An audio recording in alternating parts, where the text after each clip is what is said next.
이번 시간은 유형자산의 취득가액하고 취득 이후의 지출에 대해서 공부해 보도록 할게요. 이것은 전산에게 2급 내용하고 대동소이합니다.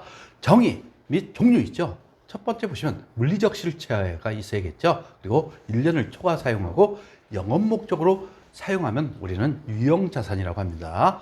종류 보시면 토지, 건물, 구축물, 기계장치, 차량방구, 건설 중인 자산, 비품이 있어요. 구축물 같은 경우에는 다리, 교량 이런 것을 의미하는 겁니다. 그리고 토지는 가치가 감속하지 않죠. 따라서 감가상각 대상 자산이 아닙니다. 그리고 건설 중인 자산은 아직 완성이 안 됐죠. 따라서 이것도 마찬가지로 감가상각 대상 자산이 아니라는 거, 요거 정도만 알고 계시면 되겠어요. 그리고 인식 기준 보시면 앞에서 유형자산 정의를 충족시키셔야 돼요. 그리고 미래 경제적 효입 유익 가능성이 매우 높아야 됩니다. 결국 유형자산을 잡았다는 것은 미래 돈이 된다는 것이 확실해야 된다 이 얘기겠죠. 그리고 세 번째 보시면 취득원가, 즉 뒷된 경비에 있겠죠. 이것을 신뢰성 있게 측정할 수 있어야지 유형자산으로 인식할 수가 있습니다.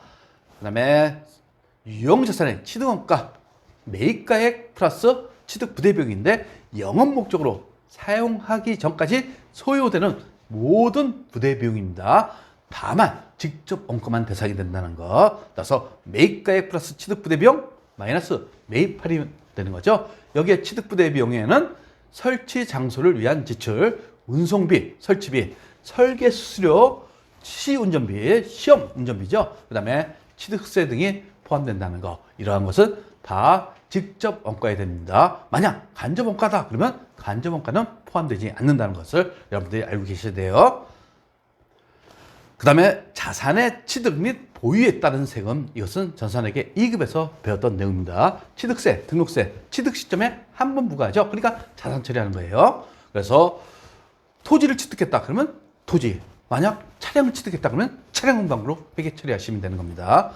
재산세, 자동차세는 매년 납부하는 세금이에요. 따라서 비용으로 처리하는데 세금과 공가로 처리하시면 되겠습니다.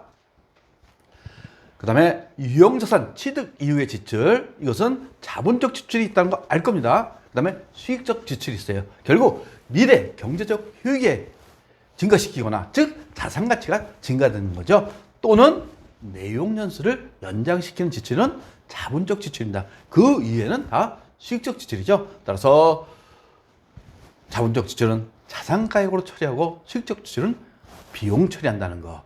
그래서 대표적인 게 건축물을 증축하거나 냉난방 장치 설치, 즉 중앙집중식 냉난방 장치를 의미하는 거예요. 그리고 엔진 교체, 이러한 것을 했을 경우에는 자산 가치가 증가되거나 내용 연수를 연장시키는 지출이 되는 거죠. 따라서 이러한 예가 있다는 거 여러분들이 알고 계시면 되겠어요. 예제를 보도록 할게요. 공장용 건물을 100만 원에 취득하고 다음 달에 지급하기로 했다. 따라서 미지급이 되겠죠. 매입시 공인중개사 수수료 만 원과 취득세 2만 원을 현금 지급하기로 했다. 결국 건물의 취득가액은 얼마입니까? 103만 원이 되는 거죠. 여기에 대변의 미지급, 즉 상거래 이외의 채무가 되는 겁니다. 두 번째 보시면 기계장치를 200만 원에 구입하고 대금은 만기가 3개월 후인 어음을 발행해 줬다고 하더라도 지급업이 아니죠. 미지급이 되는 겁니다. 여기에 시운전비 만 원을 했으니까 시운전비는 시험 운전해 본 것을 의미한 거예요. 따라서 기계장치는 201만 원이 되는 거죠. 그 다음에 어음에 대해서는 미지급, 그 다음에 현금 만 원 이렇게 회계 처리하시면 되겠어요.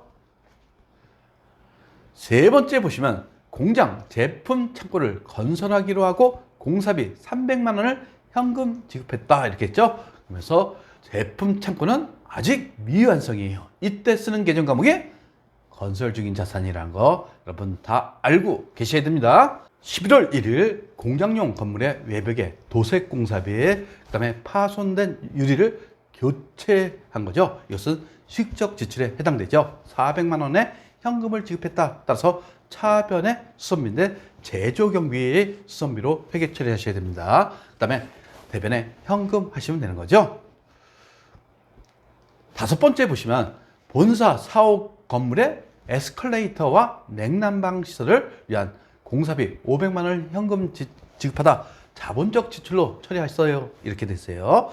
에스컬레이터를 설치하면 건물의 가치가 상승하죠. 그리고 냉난방 시설은 에어컨이 아니라 에어컨을 설치하면서 중앙 지층식으로 했다는 얘기입니다. 따라서 자본적 지출이 되는 거죠. 그래서 건물 500만 원, 대변에 현금 이렇게 회계 처리하시면 되는 겁니다.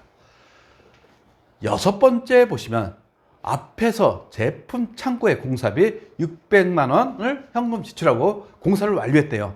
앞에 3번 문제하고 이어지는 겁니다. 그러면서 취득세 20만 원을 현금 지급하다 이렇게 했죠. 먼저 600만 원에 대해서 건설 중인 자산을 회계 처리하시고, 그러면 앞에 3번에서 건설 중인 자산이 얼마 있었어요? 300만 원 있었죠. 따라서 건설 중인 자산 300만 원 하고 600만 원을 더한 900만 원을 대변으로 해서 제거시키시면 되는 거예요. 그러면서 차변의 건물 얼마입니까? 취득세 20만 원을 포함한 차변의 건물 920만 원, 그 다음에 대변의 현금 20만 원 이렇게 회계 처리하시면 되겠습니다.